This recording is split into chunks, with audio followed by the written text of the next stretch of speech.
Welcome to State of Mind, being human and living well. And living well. And living well. And living well. And living well. I'm Deborah Sloss, producer and host, licensed marriage and family therapist, and my pronouns are she, her.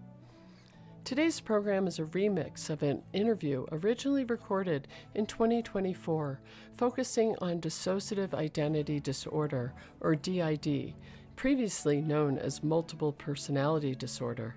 We are revisiting this conversation because it remains deeply relevant.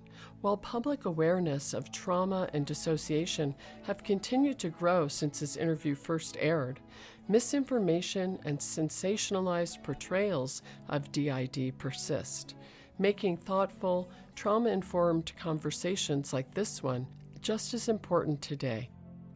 Dissociative identity disorder is one of the most misunderstood psychiatric diagnoses. Media portrayals often emphasize fear or extremes, rather than helping us understand DID as a trauma-based adaptation, a survival response rooted in overwhelming early experiences. While DID is not considered common, it's also not rare. According to the National Institute of Health, research suggests it affects approximately 1.5% of the global population, with higher prevalence among individuals who have experienced chronic childhood trauma. Many people diagnosed with DID have histories of severe and ongoing childhood abuse or neglect. The disorder is frequently misdiagnosed, and individuals commonly spend years, often 5 to more than 10, engaged in treatment before receiving an accurate diagnosis. Joining us for this conversation is Clay Whitten, who at the time of this interview had been living in the Santa Cruz, California area for 6 years. Clay has experienced PTSD symptoms and dissociation for much of their life and was diagnosed with dissociative identity disorder in 2021 while attending a residential treatment program for trauma and an eating disorder. Since receiving this diagnosis, Clay has found language that helped them better understand their internal experience, and they chose to share their story with us all today in hopes of reducing stigma and helping others feel less alone. We're also joined by Dr. Alisa Brady, who at the time of this interview was a licensed clinical psychologist with more than 20 years of experience in healthcare. Dr. Brady is one of the founders of Wings Recovery, an intensive mental health treatment program specializing in complex trauma. She is trained in EMDR and at that time led a clinical team focused on working with PTSD, complex trauma, and dissociation. Welcome to State of Mind, Clay and Dr. Brady. Thanks for having me. Happy to be here. Well, Alisa, I want to begin with you. Can you define and describe and maybe give some examples of what dissociative identity disorder is and how someone might experience it? Yeah, dissociative identity disorder, or DID, used to be known as multiple personality disorder. And essentially, it's a condition in which parts of the self or personality become cut off or kind of oftentimes out of awareness from other parts of the self. And so there becomes kind of identity fragments. Oftentimes there's also dissociative amnesia that occurs with it, where if the person can, what we would say, switch into another part of themselves, they may lose memory or time for that part. And it really evolves out of oftentimes early and severe childhood trauma, in which there's dissociation that happened at the time of trauma. And the dissociation is really a way of the brain protecting ourselves from the trauma that's happening in that moment. So it's called DID. It can present in many different ways, and it often takes quite a while to get a true diagnosis of DID. So you said it often occurs from childhood trauma, but not always? Are there other? Yeah, it does, but the type of trauma may vary, and it's different for different individuals. And there's some research that some individuals may be more prone, like even genetically more prone to dissociate than others. But the type of trauma can vary, whether it's sexual, physical, emotional, or all three. There also is some research to suggest that the earlier that the trauma occurs, the more likely the individual is to dissociate.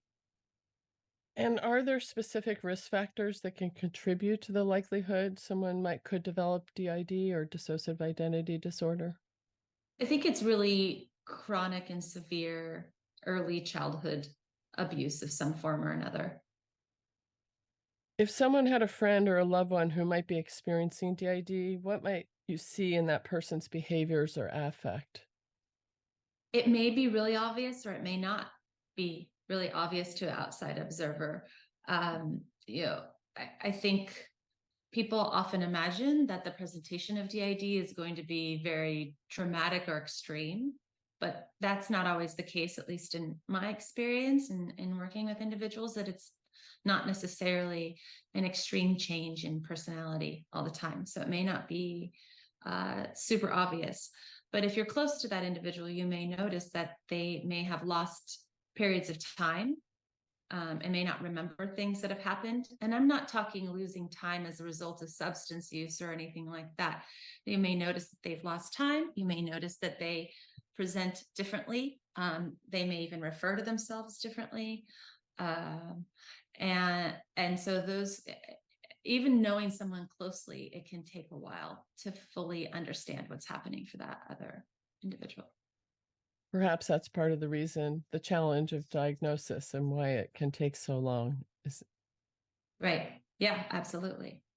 So Clay reached out to me to suggest we do this episode on dissociative identity disorder. And as soon as I started talking with him about it, I knew that we needed to do the show to help broaden understanding about this often misunderstood diagnosis and experience. So Clay, when did your symptoms begin and what were they like early on? Yeah, so I started going to therapy when I was about 23 years old.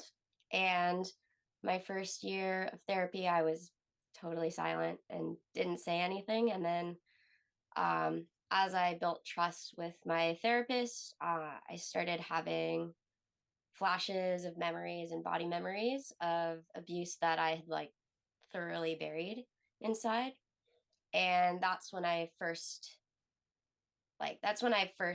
remember having dissociative episodes. I'm not sure if I had any before that, but mostly at the beginning, it looked like me becoming super nonverbal, and I would have this really intense physical reaction inside my body, and I would often like hide underneath the desk or in the corner of the room and just cry, totally unable to talk. And I remember coming out of therapy sessions sort of in this daze, like kind of shell shocked. And I would just sit in my car for I don't even know how long, just sort of staring into space, trying to understand what just happened and trying to kind of understand what was going on inside of me. And it was really hard. But I think my DID was not fully diagnosed until a lot later, like 8 years later, because my parts tend to be pretty shy, and I have a lot of trust issues, and so it really takes feeling trusting and building a connective relationship before my parts felt safe enough to come out. And how did you see those symptoms changing for you over time? Yeah, so it used to be just extremely nonverbal. And then after doing some more like craniosacral and somatic work, I started to have more access. I'm just going to pause you for a minute. Can you define for our listeners what that is? Because they might not be familiar with that. Sure. Yeah, craniosacral is a technique that incorporates the body with what's going on in the mind. And somatic work is similar, but in a different sort of strategy. But both are attempting to heal both the mind and body and like using that connection to, to help with recovery. Yeah, so it wasn't really until I had a therapist incorporate my body that I was able to talk more. And for me, dissociation is a very physical experience. Like my heart races, and I usually get like pretty hot and sweaty. And there's a different part of my body that like generally has a lot of energy, whether it's like my legs shaking or patting, like tapping my leg, or I have one part that like snaps a lot for any. So I kind of know what part's out based on what my body is doing. Um, but yeah, so it was a lot of nonverbal responses at the beginning, and then after I built trust with a particular therapist, that's when the parts started making themselves more known. And yeah, I would kind of like slip into more distinctive personality states. There's always been this like sort of sliding back, kind of like it's like it started really slow in the beginning, and now it happens like really fast. But I remember just feeling like I was losing control over my body and my, like, what I was saying, what I was doing. And at the beginning, I had a lot of judgment for myself. Like, I didn't understand what was happening, and I thought that I should have more control. And I didn't understand why I didn't have the control. It's sort of like sitting in the back seat of a car and like watching someone else drive it, even though I can say, like, I want you to turn right now. But whoever's in the driver's seat ultimately has the control over what's happening. Wow. Is that frightening for you, or have you made some peace with that experience? Because I mean, some people don't even like to be in the passenger seat, let alone the back seat. What is that like for you? It's pretty dependent on which part is out. When it's a really functional part, it's awesome. Like that part can be an incredible employee. That part can be super charismatic at parties and the life of the party. It's super funny, and like that's awesome. But it can get pretty dark pretty fast. Going into like really intense, certain parts carry more intense body memories, so that can be really a terrifying experience. And then other parts have like really bad behavior that I wish they would learn better coping skills. But yeah, I have certain parts that are suicidal, or certain parts that are tend to self-harm. And then I always have the fear inside of myself. I know that a lot of perpetrators are people that have experienced trauma themselves. So I have this like fear in the back of my mind that maybe I have a part that is also a perpetrator. And hopefully I have enough parts that want the total opposite of that, that it's not an issue. And it hasn't been an issue yet for me. The only person those parts have harmed is me. But I do always have that fear. How did you try to deal with your DID symptoms on your own before you sought treatment? I mean, it sounds like maybe you didn't know they were happening before you sought treatment, that's when your awareness developed. But even before getting the diagnosis, like, what were your attempts to sort of manage symptoms?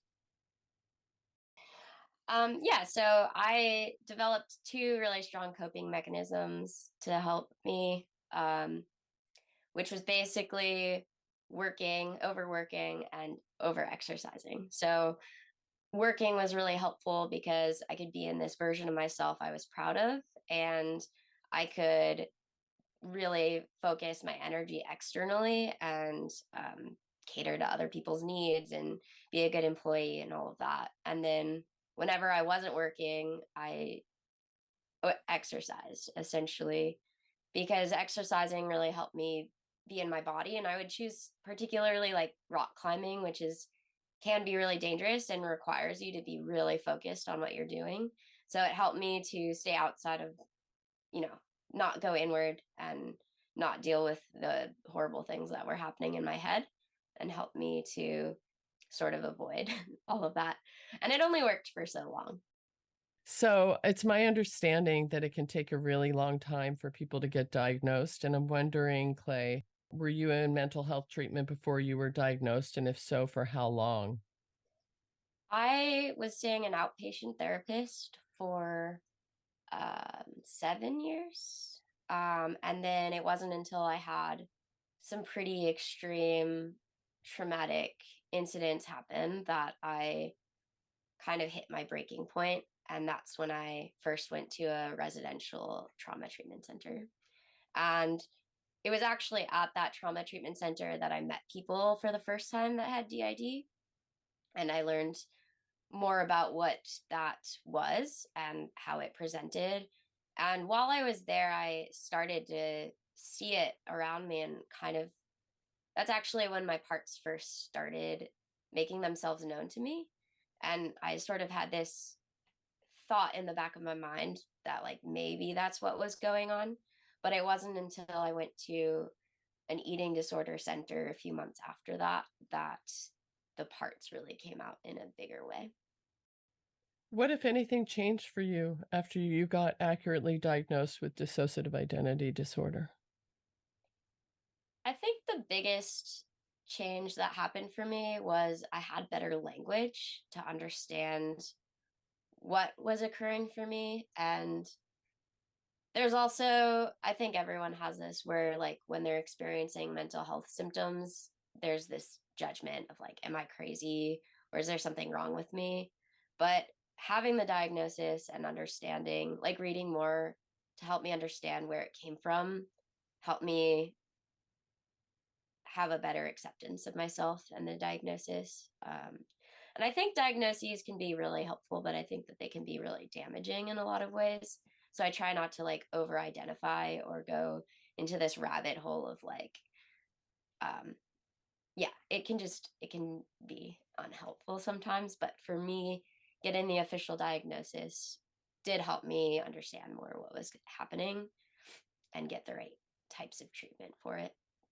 It also provides sort of an avenue to start learning about what's going on for yourself. I find that often too, that, it is a tool that can help give you access to resources and information and um, also give you a community of people that are having some kind of similar experience that frequently is very powerful for people. Were any of those things particularly meaningful for you? Yeah, absolutely. Being able to talk to other people with DID helped me like not feel alone and has helped me get some advice on how to move forward with, now that I know I have all these parts.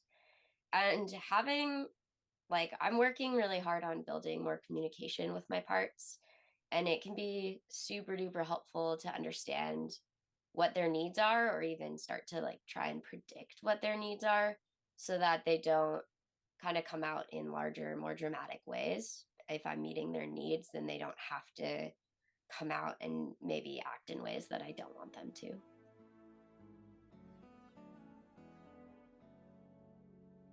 You're listening to State of Mind, Being Human and Living Well. I'm your host, Deborah Sluss. In today's episode, we're exploring one of the most misunderstood psychiatric conditions, dissociative identity disorder, or DID, and we're aiming to spread understanding and challenge common misconceptions. A central part of this conversation is Clay Whitten's story, their experience of living with DID, and how receiving a diagnosis in 2021 helped them make sense of years of trauma, dissociation, and the challenges of navigating mental health treatment. Their story offers a rare, personal look at what it means to live with DID and how trauma-informed care and self-awareness can support healing. We'll continue to explore insights from both lived experience and clinical expertise, including reflections from Dr. Alisa Brady, a clinical psychologist and leader at Wings Recovery, who works with individuals managing complex trauma, dissociation, and PTSD. Now, back to our interview. So as we're coming back, Alisa, I understand there's something you want to ask. Clay, I was just wondering, because you were talking a lot about the body memories and also about how tuning in with your body was a big part of you kind of understanding the diagnosis and understanding the parts of yourself better.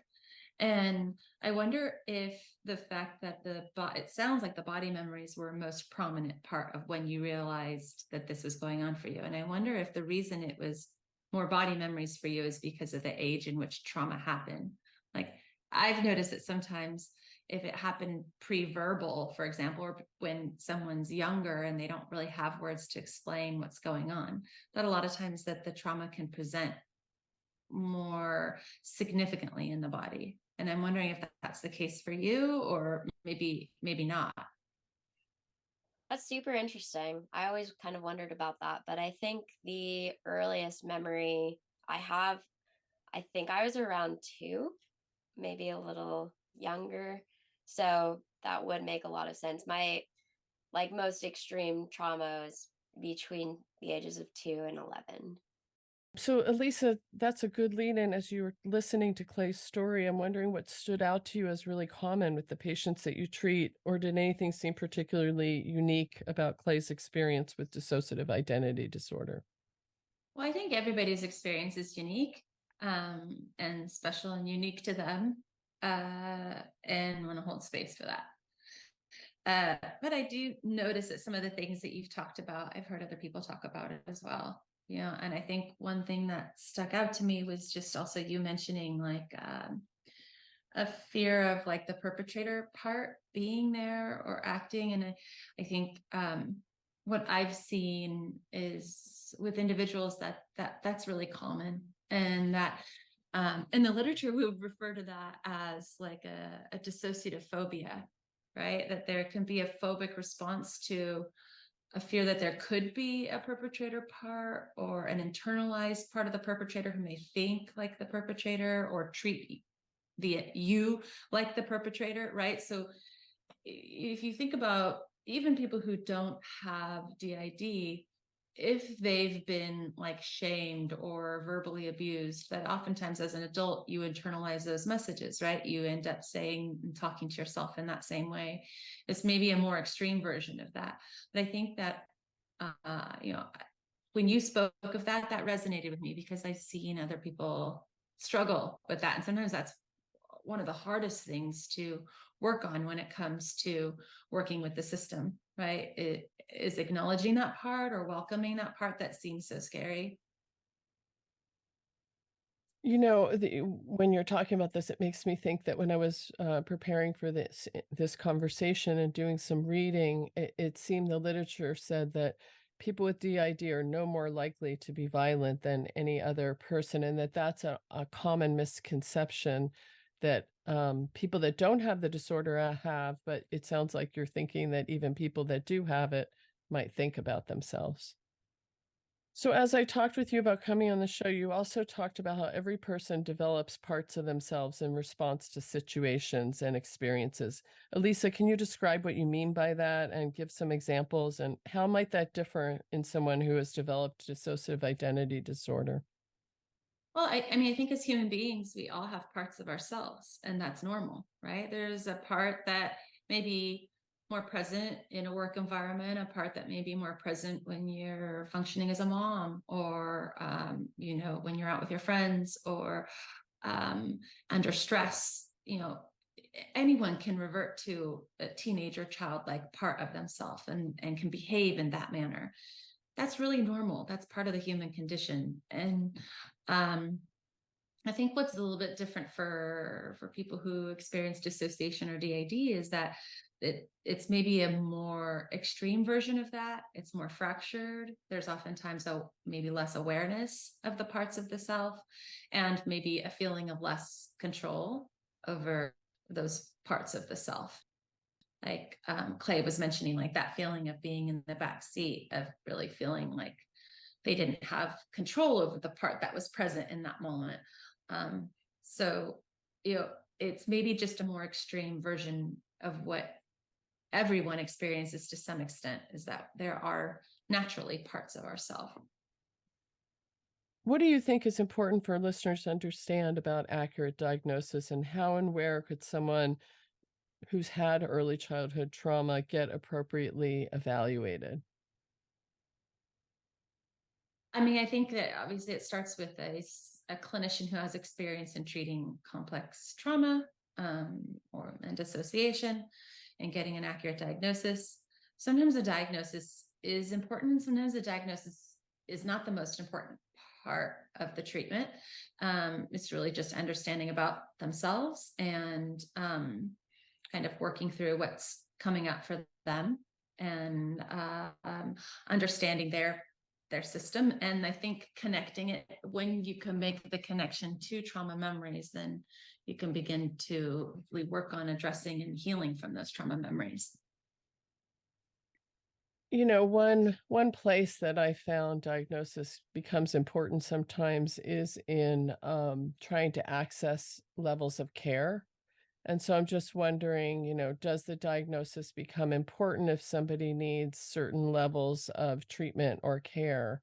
What would you say about that, Alisa, from your experience? Well, it depends on who's authorizing that care. So if I'm referring to insurance companies who often control access to care. Yeah. right, okay, that's what I figured, and that's what I deal with. I'll say dealing with insurance is the worst part of my job and so stressful. And it can trigger a part in me that gets very angry and frustrated.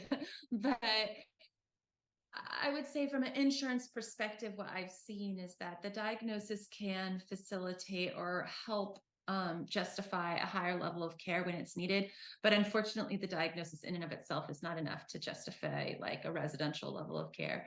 I think it really has to do with the risk to safety. Like typically insurance is looking at like safety risks in the here and now. And what they would call the least restrictive level of care needed in order to provide safe and adequate care for that person. So a lot of times they're looking more at things like suicidal ideation, homicidal ideation, or if a person becomes like gravely disabled, like unable to care for themselves. But the diagnosis in and of itself might not be enough to justify, from an insurance perspective, justify treatment. Although as a clinician, I would say it does. Yeah, there is that gap often. Yeah. Yeah. Yeah. So Clay, when you and I were talking about you coming on and us making this show, even though you have experienced many symptoms for many years, you said that you still questioned at times if the DID diagnosis is accurate.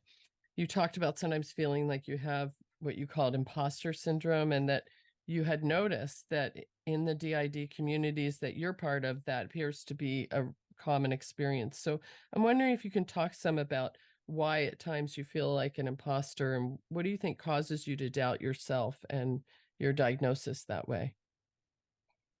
I think this is a super important question, and there's a lot of layers to it. Every person I've spoken to that has DID also has questioned whether they have DID. And I think that partially the DID is formed out of a version of denial. Like there's a lot of parts that are created to help you survive awful trauma. So there's a lot of blocking of memories that happen with the parts as a protection mechanism. And for me, a huge part of my recovery has been simply believing myself that the trauma is real. Um, and that's complicated too, because I mean, my first memories are like when I'm 2, and I get kind of like, how can I know that this thing happened when I was 2? It gets like really complicated for me. And then a lot of my abuse happened at night while I was sleeping. And so there's this other element of like, was it a dream? Was it real? Am I perverted? Yeah. So I've had a lot of confusion inside myself. I also experience a lot of derealization when I'm dissociating, which is losing a sense of like what's reality and what's not. And so I'm constantly questioning, like, is this real? What is real? How do I know what's real? And like especially experiencing body memories too. It's like my body is going through something that is clearly not happening in this moment. So how can my brain decipher what is real and what is not? So I experience a lot of imposter syndrome. I don't know if my trauma is real, and I often like I have parts that get into a lot of self-punishment because they think I'm a bad person or I'm awful, or how could I even say these things against, I mean, for me, my trauma happened from my parents. So, like, how could I betray them by saying this? And um, yeah, so I question that. And with DID, I told you there was that part early on, especially that I thought that I should have more control over what was happening. And I still often feel that way. Like, I'm like, am I making this up? Am I just like, do I have horrible impulse control? Like, what is happening? And how come I cannot control what my body is doing right now, especially if I'm present? Like, I have a lot of presence and awareness inside myself while I'm dissociating. Like, I am in the back seat, I am watching it. And so I feel like I should be able to control it too. That is a complex response. I can see that. I really appreciate you sharing all of that. And the next question I was going to ask you was about, understanding that recovery is an ongoing process. And I'm wondering, up to this point in time, what would you describe as some of the most important contributions or turning points in your own mental health recovery? Yeah, that's a good question. I mentioned earlier that I was like over exercising and overworking a lot. And I ended up having a series of very unfortunate events. It was like 3 years of constant awful things happening. And like the last two things that happened was I was electrocuted by lightning, and then I accidentally cut my finger off. And after that, it was kind of like I felt like I got broken in the way that I needed to. Like, it was the shift that I needed to actually stop and work on myself. And in a lot of ways, I was truly broken. Like, I was having 12 hours a day of like nonstop trauma responses. I was crying and shaking. I couldn't walk outside and experience light or sound without totally like convulsing, like shaking and crying. But it really gave me the opportunity to go inward. I got on disability. I went to a few different treatment centers, and really like my full-time job became working on myself. So I can look at that experience as like, this thing was horrible and it was awful that it happened, but in reality it gave me the opportunity to heal that I really needed. And I'm not recovered yet. I still have a really long way to go with my journey, and I'm still experiencing a lot of symptoms and a lot of struggle. Um, but I'm not where I was a few years ago. There has been change, but I think it's needed a lot of persistence, and it's needed a lot of trying different modalities. Like, I've tried probably almost every type of therapy there is. Um, and all of them have contributed in some way. I'm secretly hoping that part of your recovery has been to be a little more compassionate with yourself and a little more accepting, that you brought up the imposter syndrome, and even just being willing to say that you have it, to me, is a step up outside of it in a way, just like watching that happens for you and hoping that you can be like, well, this is just part of what it does.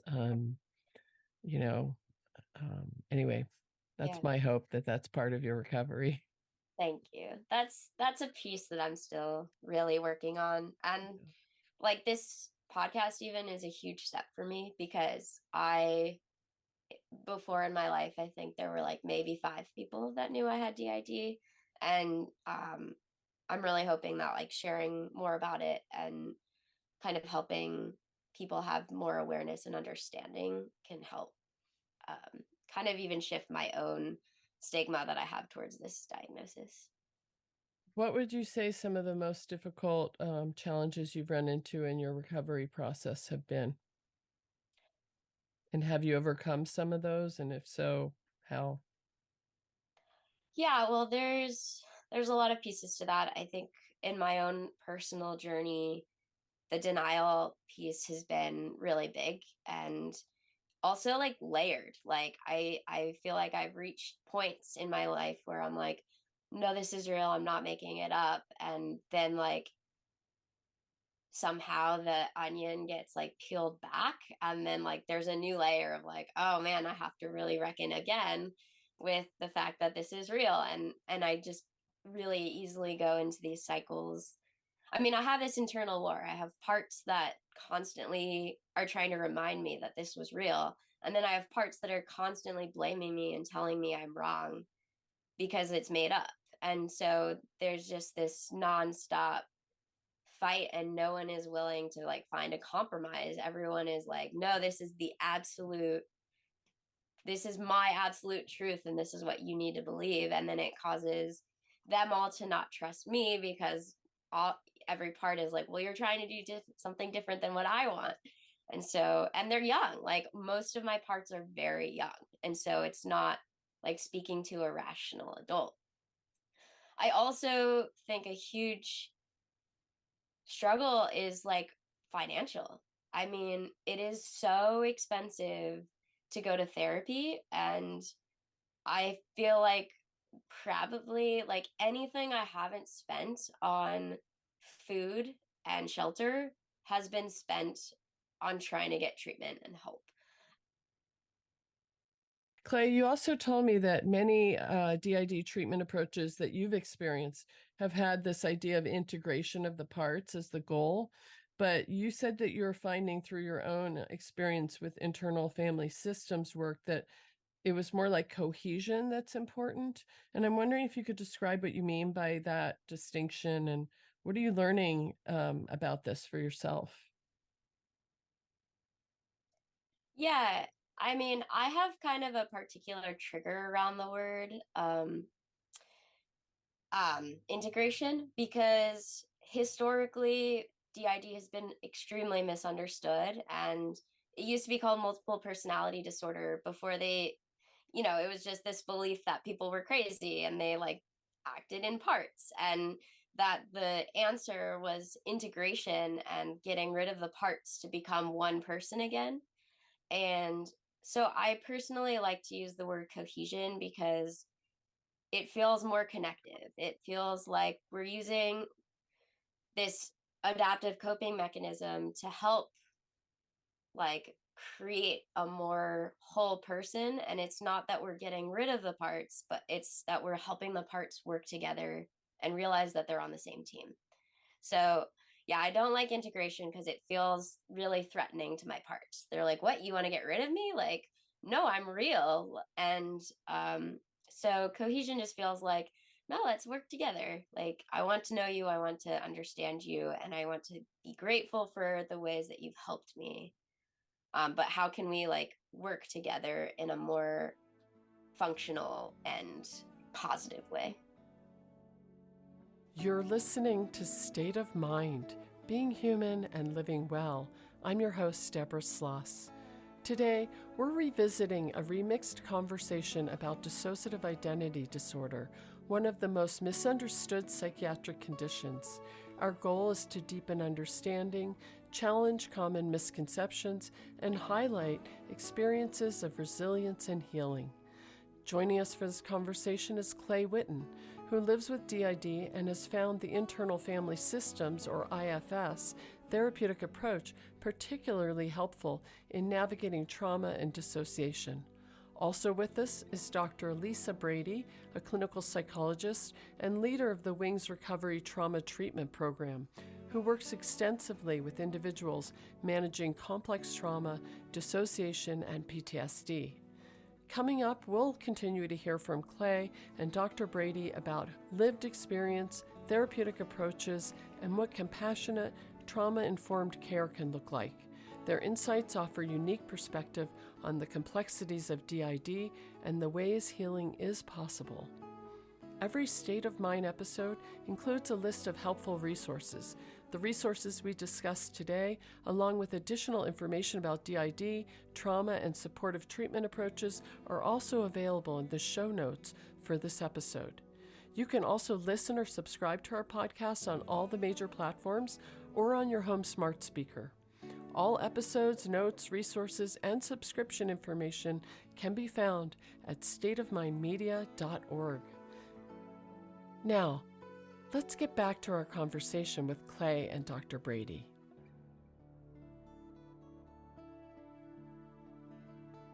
Alisa, I want to come back to you because Clay was just talking about their experience with the internal family systems model of working with these many parts.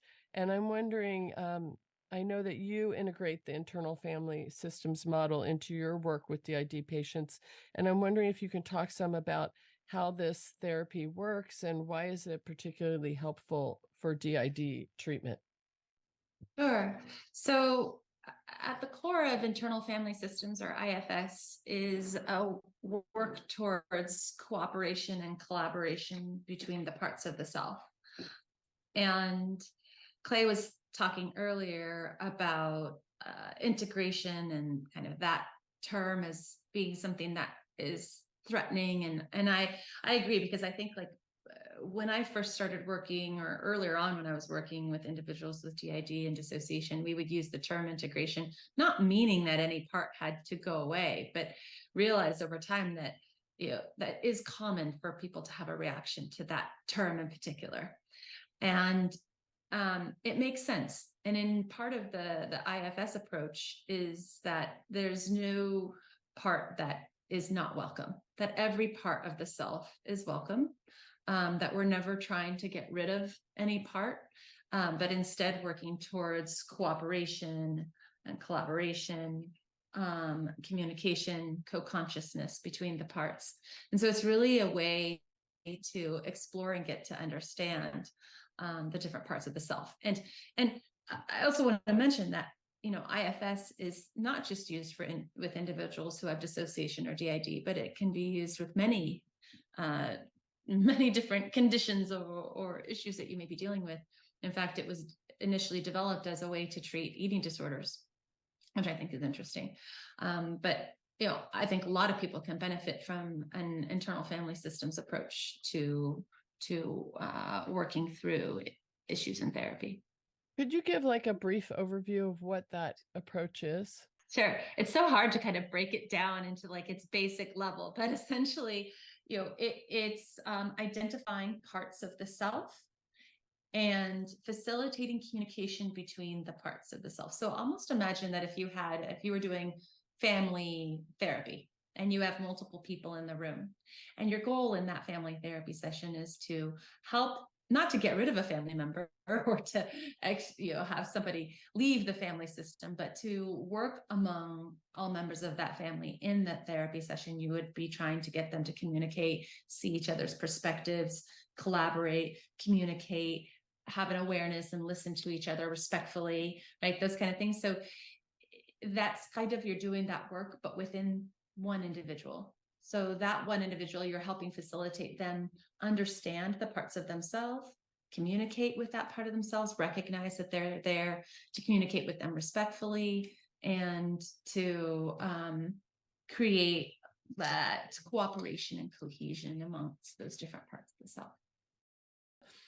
You also told me when we were talking that you believe in both a bottom-up and a top-down approach, and that both are needed in treating dissociative identity disorder. So can you describe what those two approaches are, and why do you think both are important? Yeah, this is really an approach not just for dissociative identity disorder, but PTSD and trauma and other conditions. But my belief is that the best way to help someone heal is a top-down and a bottom-up approach, meaning that the top-down approach is the basic skills Like, what are the skills I'm going to use? It's maybe the CBT, cognitive behavior therapy, or the dialectical behavior therapy, or other skills that you're going, grounding techniques, things that the individual can use to cope, or try to use those skills to cope in the moment, right? And then the bottom up approach is the deeper part of the work, where you're reprocessing or working through trauma memories, so that the trauma memories no longer have the same impact on that person.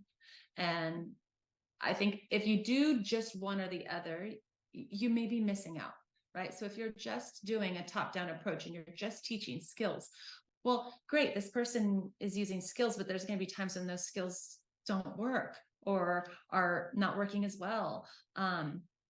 And it's more kind of a Band-Aid approach, right? Whereas, if you're just doing a bottom-up approach and you're just reprocessing without teaching somebody skills, you're leaving them raw and vulnerable, because now you're reprocessing trauma and they haven't learned like tools that work for them to manage extreme emotions, or to manage dissociation, or to manage interpersonal conflicts or things that come up.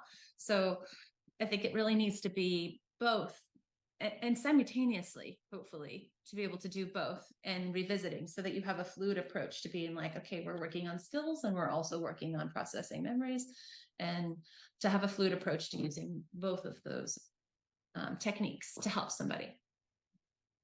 Alisa, what are some of the most common misconceptions about dissociative identity disorder, and what would you want professionals or laypersons to know to address these? I think that dissociative identity disorder can present in many different ways. Just as we as human beings are so unique, the presentation of the condition can be unique as well.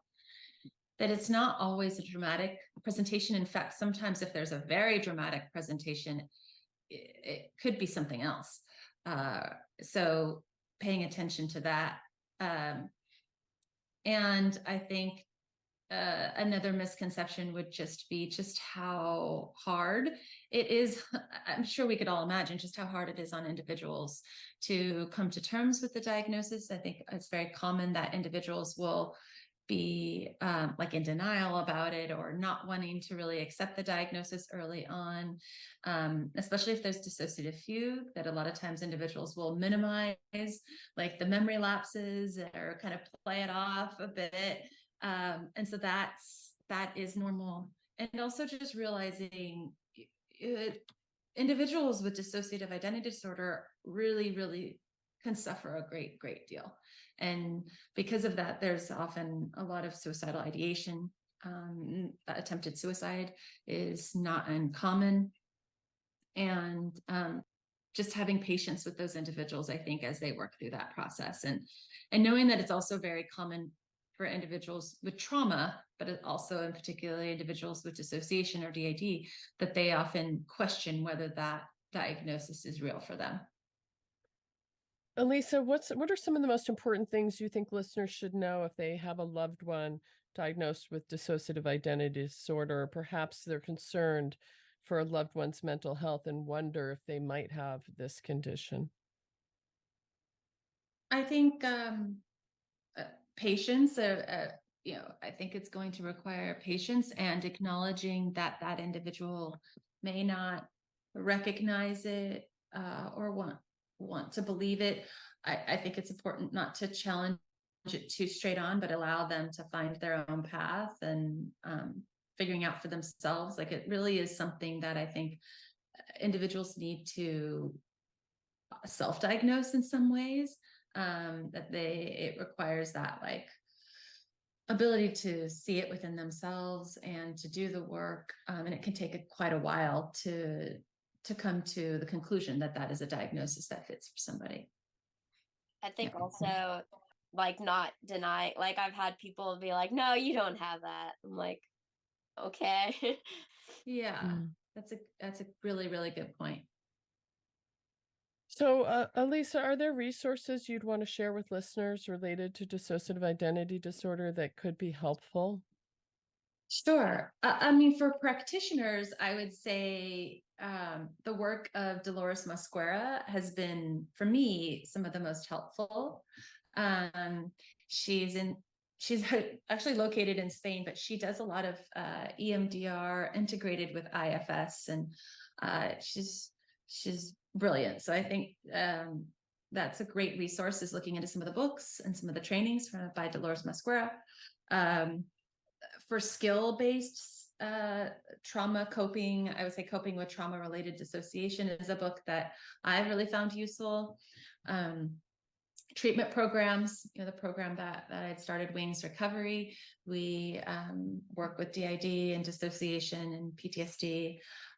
There's others out there that you can look into, that you want to make sure that the treatment center you're looking into really does specialize in treatment of DID, and that they have experience in treating DID and trauma, because some treatment centers will say that they do, but they don't necessarily. Making sure that you have the right treatment center and right clinician is important. And I think NAMI is also a good resource for family members and individuals with DID. NAMI is the National Alliance on Mental Illness, and there are both at a national level, there's an excellent website.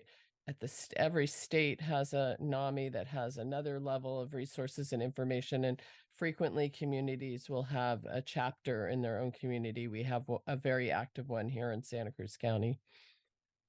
What about you, Clay? What dissociative identity disorder related resources have you found to be valuable on your own recovery journey? Yeah, I was also going to mention NAMI, because NAMI also just has a lot of resources in general. When you go to their website, it can really help get access to a lot more support. So yeah, NAMI has been really, really big for me. There's also a movie. It was actually a student documentary that was made. It's only about 15 minutes long, and it's called Petals of a Rose.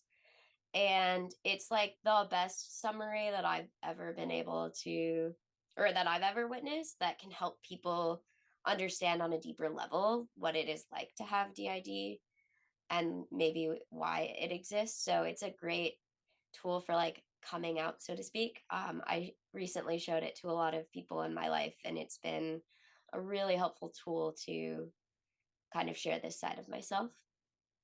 And another website is Multiplied by One. It's a really cool website that has a lot of resources for DID specific, including like different podcasts, but they also have almost every day of the week different support groups.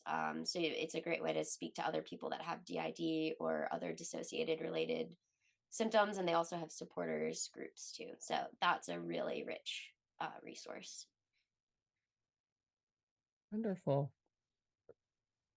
So, Alisa, what would you see as the most important first few steps for a person who's just newly diagnosed with dissociative identity disorder? The first step is to find a therapist that you can trust, and a therapist who has experience, hopefully, with DID and dissociation. I think that building that trusting therapeutic relationship is probably the very first step to working through. And Clay, what last few things would you want to share with our listeners? Perhaps these are key points that you want to leave them with, or maybe there's something that you wish you'd understood earlier in your own recovery process. Yeah, I think first I'd like to share that like it can be really, really scary to get support, but getting the right support makes all the difference in the world. And it might not come with like the first attempt. Sometimes like the first people that you ask like might not be able to help support you in the way that you need. And it's not from like a lack of caring or anything, but like it's just there's not a lot of information. So yeah, getting support and being persistent with it, I think, is really important. I also really want to caution people about like diagnoses, because I think it could be really easy to get lost in a rabbit hole of like, is this what I have? Or like, yeah, like over identifying or like over analyzing themselves. And I think that, and also there's like a lot of people that are like, I need an official diagnosis. And I don't think that actually makes a huge difference. If anything, it just like adds more stigma to your like medical history or like getting support. So I think that like using the diagnoses to understand yourself can be really helpful, to like use the language to be like, oh, this is what's happening inside of me. But know that like if there's like, if you're looking at the DSM definition and there's like one or two points that you're like, well, actually that's not me, so maybe I don't have this, like that isn't helpful. Like everyone has a unique experience. And yeah, so I think not obsessing over a diagnosis can be really healthy. And I also just want people to know that they're not alone and they're not crazy. I think that that's a fear I often have, but like often the mental illness that people are experiencing are a direct result of something that they've been through. So instead of asking like, what's wrong with me, it's more helpful to be like, what happened that is leading to what's occurring right now.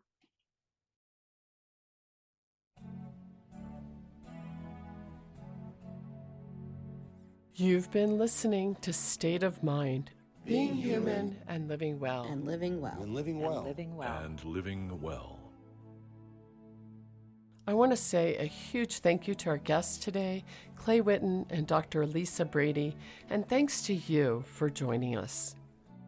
Understanding DID requires compassion, curiosity, and openness. We hope this conversation inspires you to pay closer attention to your own inner experience. If you liked today's show, you may also enjoy episode 74, Trauma Recovery, Rewiring the Brain and Calming the Nervous System, episode 77, Harnessing All, a simple practice that can transform your life, and episode 65, Healing the Mind and Body with Yoga Therapy.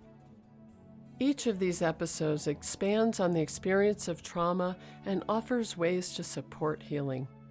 New episodes of State of Mind come out the first Sunday of every month, and you can find our full archive at stateofmindmedia.org. Special thanks to our team, Yusuf Hassanein for audio production and marketing direction, Vijay Luca for audio production, Evelyn Campbell for community coordination, Patrice Vecchione for In Your Voice story coaching, Tanmai Kadamani for transcriptions, Priscilla Yee and Grishma Jain for graphic design, Nimalan Ellen Chauvin for marketing, Austin Gautreau for media content creation, and Ramya Pondicherry, Melanie Dominguez, and Sarah Eisenberg for research. And thanks to musician Adrian Legg and Favored Nations Entertainment for our theme music. State of Mind was developed and originally broadcast in association with KSQD-FM in Santa Cruz, California. Join us again next month for another episode of State of Mind. Until then, live well.